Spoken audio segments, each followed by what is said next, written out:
नमस्कार, मैं अर्चना चाओजी आप सभी का स्वागत करती हूँ।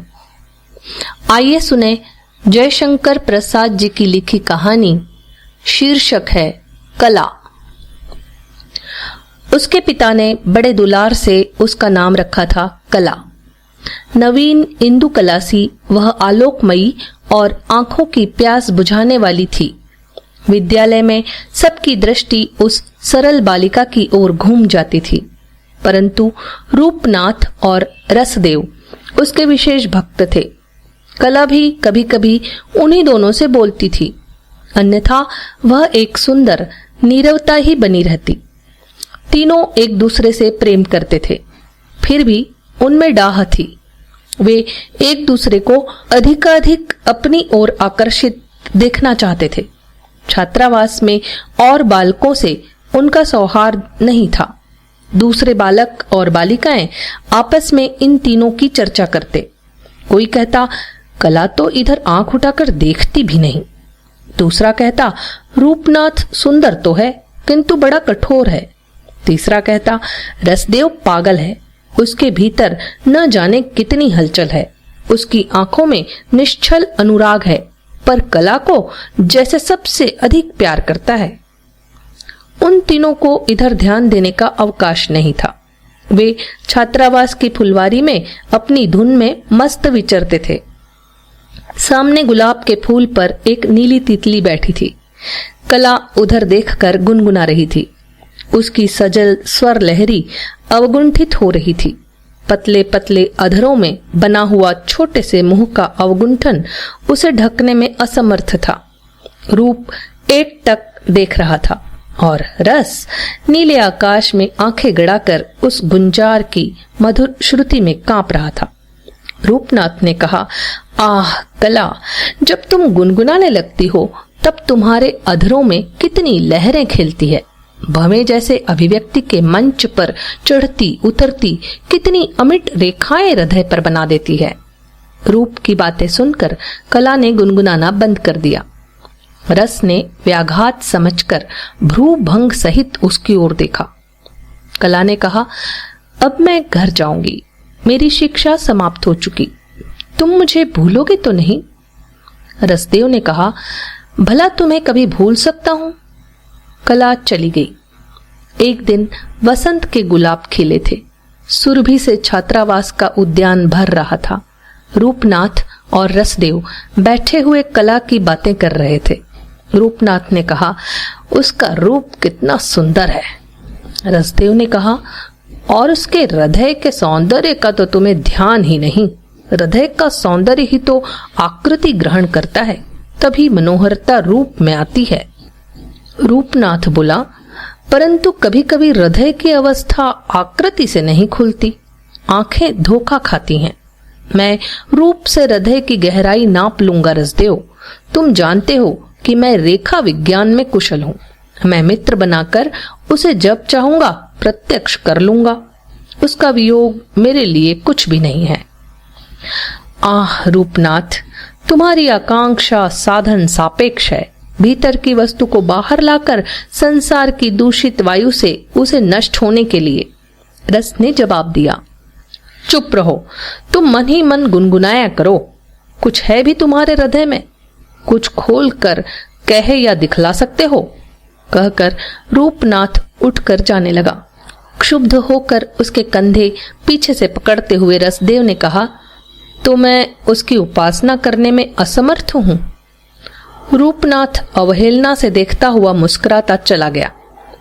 काल के विश्रृंखल पवन ने उन तीनों को जगत के आंचल पर बिखेर दिया, पर वे सदैव एक दूसरे को स्मरण करते रहे।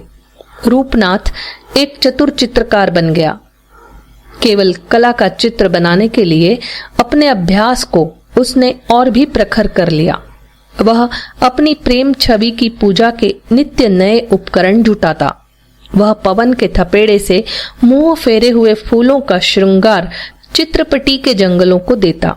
उसकी तूलिका से जड़ होकर भीतरी आंदोलनों से बाह्य दृश्य अनेक सुंदर आकृतियों की विकृति में स्थायी बना दिए जाते। उसकी बड़ी ख्याति थी। फिर भी उसका गर्वस्फीत सिर अपनी चित्रशाला में आकर न जाने क्यों नीचे झुक जाता। वह अपने अभाव को जानता था, पर किसी से कहता न था।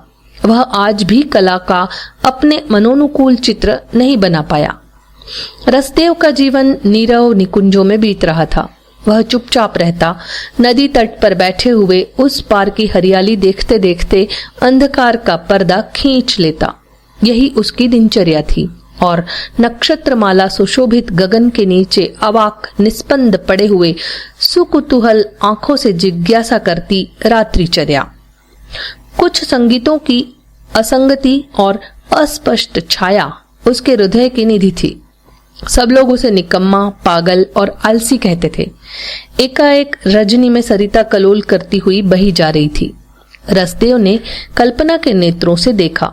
अकस्मात नदी का जल स्थिर हो गया और अपने मरकत मृणाल पर एक सहस्त्रदल मणि पद्य जल तल के ऊपर आकर नैश पवन में झूमने लगा। लहरों में स्वर के उपकरण से मूर्ति बनी। फिर नुपुरों की झनकार होने लगी।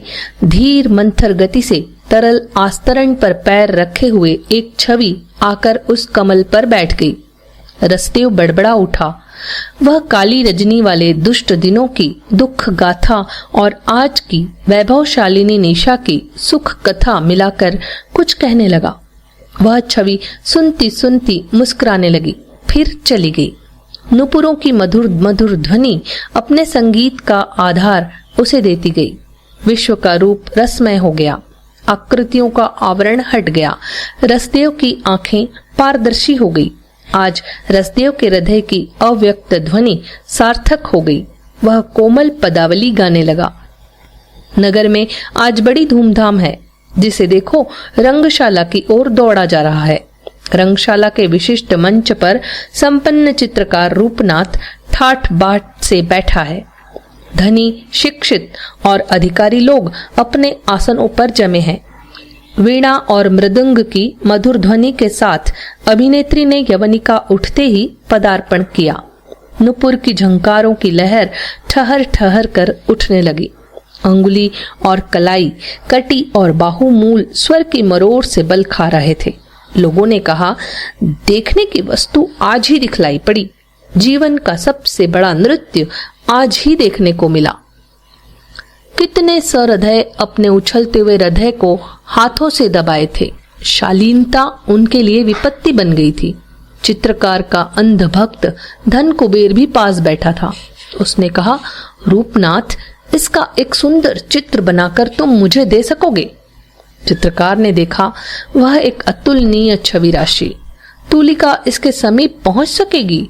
वह आंखों में अंकित करने लगा। सहसा अभिनेत्री के अधर खुल पड़े। नृत्य श्वास प्रश्वास क्षण भर के लिए रुके। बांसुरी बज उठी। वागेश्वरी के स्वरों के कंपन की लहरें ज्योति सी बिखरने लगी। चित्रकार पुकार उठा, कला! परंतु यह क्या?